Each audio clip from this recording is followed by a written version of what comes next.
नमस्कार, मैं रचना शर्मा चढ़ती कला टाइम टीवी देख रहे सभी दर्शकों का स्वागत करती हूं। आप देख रहे हैं हरियाणा के विशेष समाचार।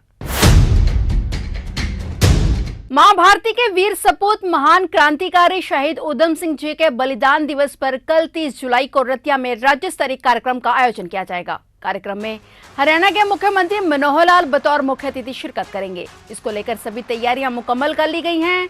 समाज व राष्ट्र को एकता के सूत्र में पिरोने वाले इस कार्यक्रम में प्रदेश भर से हजारों लोगों के पहुंचने की उम्मीद है। मुख्यमंत्री मनोहर लाल ने कहा कि शहीद उधम सिंह देश के वीर सपूत थे, जिन्होंने जलियांवाला बाग नरसंहार का बदला लंदन में जाकर लिया था। 4 जून 1940 को उधम सिंह को हत्या का दोषी ठहराया गया और 31 जुलाई 1940 को उन्हें पेंटनविले जेल में फांसी दे दी गई। सीएम मनोहर लाल ने कहा कि सरदार उधम सिंह जी का सर्वोच्च बलिदान और उनका मातृभूमि के प्रति समर्पण व त्याग यह देश सदैव याद रखेगा। सभी को देश की अस्मिता और गौरव को बनाए रखने के लिए ऐसे महान क्रांतिकारियों की शहादत और त्याग से प्रेरणा लेनी चाहिए और राष्ट्र निर्माण के लिए आगे आना चाहिए। शहीदों द्वारा दिखाए गए त्याग, बलिदान और देशभक्ति के मार्ग पर चलकर ही हम उन्हें सच्ची श्रद्धांजलि दे सकते हैं। उल्लेखनीय है कि मुख्यमंत्री मनोहर लाल के नेतृत्व में हरियाणा सरकार ने महापुरुषों की जयंतियां राज्य स्तर पर मनाने की पहल की है। मुख्यमंत्री का मानना है कि हमारे संत महात्मा, गुरु और महापुरुष न केवल हमारी अमूल्य धरोहर हैं, बल्कि हमारी प्रेरणा भी हैं।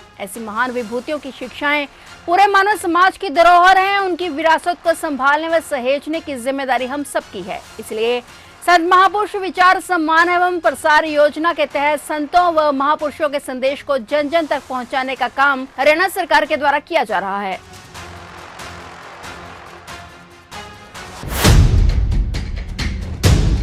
इटली में भारत के 16 वर्षीय पहलवान सूरज वशिष्ठ ने ग्रीको रोमन अंडर 17 विश्व चैंपियनशिप में गोल्ड मेडल हासिल किया है। 55 किलोग्राम भारत वर्ग में उन्होंने ये कामयाबी हासिल की है। सूरज हरियाणा के रोहतक जिले के रिठाल गांव के रहने वाले हैं। सूरज ने 32 साल बाद अंडर 17 वर्ल्ड चैंपियनशिप में भारत को स्वर्ण पदक दिलाया है। पिछले 32 सालों में इस कुश्ती प्रतियोगिता में भारत का कोई भी पहलवान गोल्ड नहीं ला पाया था। इससे पहले भारत ने साल 1990 में गोल्ड जीता था। भारतीय पहलवान पप्पू यादव चैंपियन बने थे। बता दें कि सूरज ने चैंपियन फ्रेम मुस्तफाएव के खिलाफ 11-0 से शानदार जीत हासिल की। वो शुरुआत से ही आक्रामक अंदाज में दिखे और उन्होंने यूरोपियन पहलवान को जीतने का कोई मौका नहीं दिया। शुरुआत से ही बढ़त बनाते हुए उन्होंने यह खिताब अपने नाम कर लिया। साल 1990 में पप्पू यादव के चैंपियन बनने के बाद 5 भारतीय पहलवान इस प्रतियोगिता के फाइनल तक तो पहुंचे, लेकिन गोल्ड हासिल करने में नाकाम रहे। लेकिन 32 साल बाद हरियाणा के रोहतक जिले के पहलवान सूरज देश के लिए गोल्ड हासिल करते हुए चैंपियन बने हैं। सूरज ने मैच के बाद कहा कि वे अपने भारत वर्ग में वर्ल्ड में सबसे बेहतरीन पहलवान बनना चाहते हैं। सीनियर विश्व टाइटल भी जीतना उनका सपना है। हरियाणा के लाल सूरज की इतनी बड़ी उपलब्धि पर मुख्यमंत्री मनोहर लाल ने सूरज को बधाई दी है। सीएम मनोहर लाल ने ट्वीट कर कहा कि रोम में चमका हिंदुस्तान का सूरज। अंडर 17 विश्व कैडेट चैंपियनशिप में 32 वर्षों बाद स्वर्ण पदक जीतकर इतिहास रचने वाले भारतीय पहलवान हरियाणा के लाल सूरज को अनंत बधाई एवं शुभकामनाएं। आप दुनिया में भारत का नाम रोशन करने का सिलसिला भविष्य में भी जारी रखें।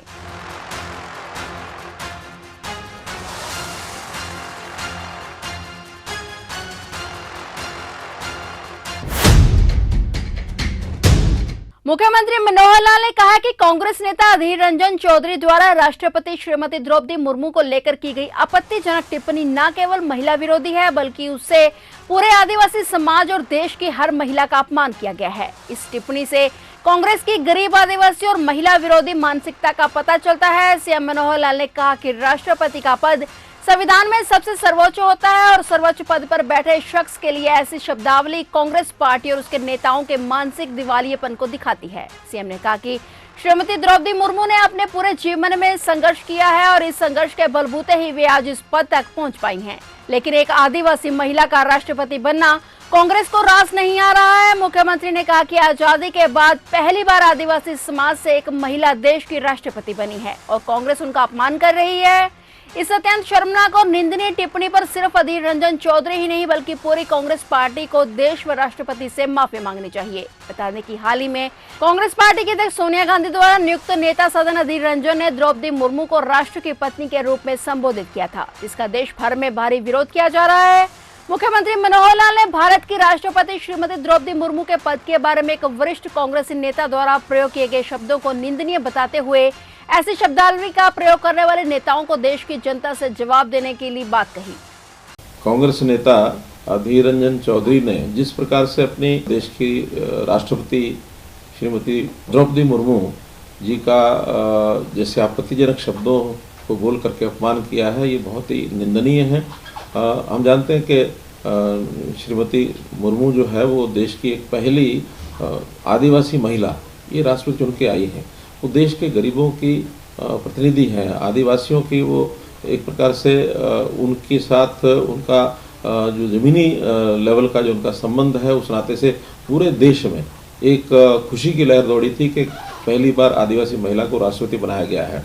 और मुझे लगता है कांग्रेस को ये हजम नहीं हुआ है, और कांग्रेस को जब हजम नहीं हुआ है तो बौखलाहट में उनके जो नेता हैं वो इस प्रकार के आपत्तिजनक शब्दों के द्वारा उनका जो अपमान कर रहे हैं, ये घोर निंदनीय है। और पूरे देश में जनता की नज़रों में कांग्रेस के नेता गिर गए हैं। मैं ऐसी मांग करता हूं कि न केवल अधीर रंजन चौधरी को बल्कि पूरे कांग्रेस के जो नेता हैं सोनिया गांधी को देश से माफ़ी मांगनी चाहिए कि इतना बड़ा इन्होंने कुकृत किया है कि देश से अगर माफ़ी नहीं मांगेंगे तो देश की जनता को कभी भी माफ़ करने वाली नहीं है। अपने आप इनको माफ़ी मांगनी चाहिए और अपने किए पर पछतावा करना चाहिए। मैंने वो वीडियो सुनी है जिसमें अधीर रंजन चौधरी पहले 2 बार करके वो देश के राष्ट्रपति कह रहे हैं, लेकिन बाद में स्ट्रेस दे करके उन्होंने जो शब्द प्रयोग किया राष्ट्रपति वाला, वो वास्तव में उनकी सोची समझी चाल है। सोचा समझा एक अनुमान, एक जो उनको अपमान करने का जो उन्होंने कुकृत किया है, ये सबको ध्यान में आया है और निश्चित रूप से जनता कभी माफ करने वाली नहीं है। हरियाणा के मुख्यमंत्री ने कहा है कि बारिश से होने वाले जल भराव की निकासी के लिए राज्य सरकार ने पूरे प्रबंध किए हैं, किसी को चिंता करने की जरूरत नहीं है।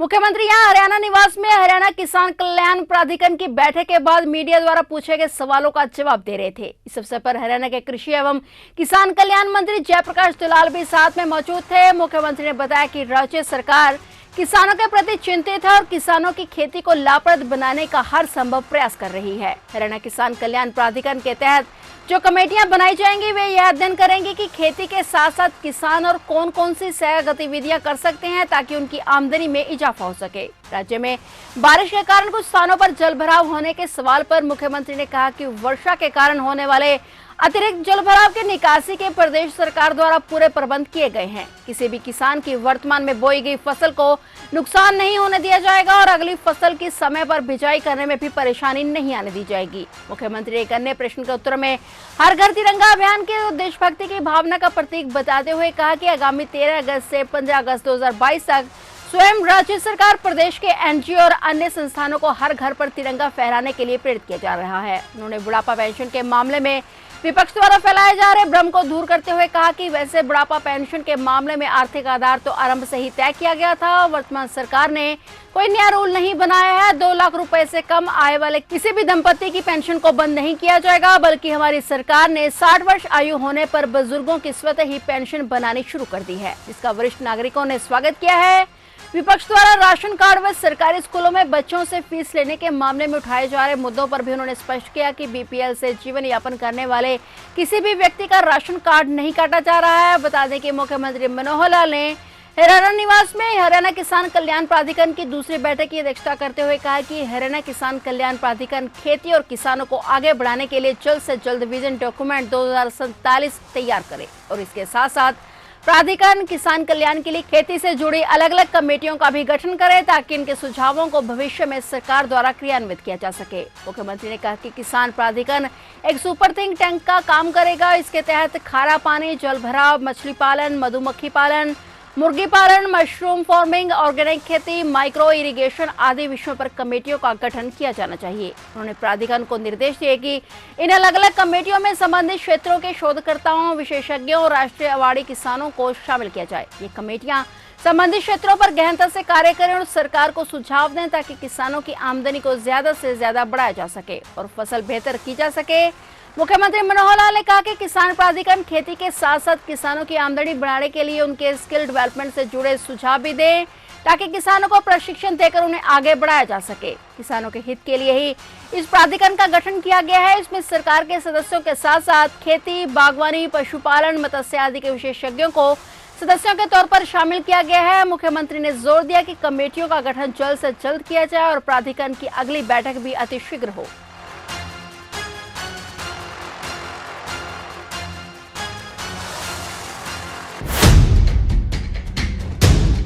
फिलहाल हरियाणा के विशेष समाचारों में इतना ही, और नए समाचारों के साथ फिर से हाजिर होंगे। तब तक के लिए देखते रहिए चढ़ती कला टाइम टीवी, और तब तक मुझे दीजिए इजाजत। धन्यवाद।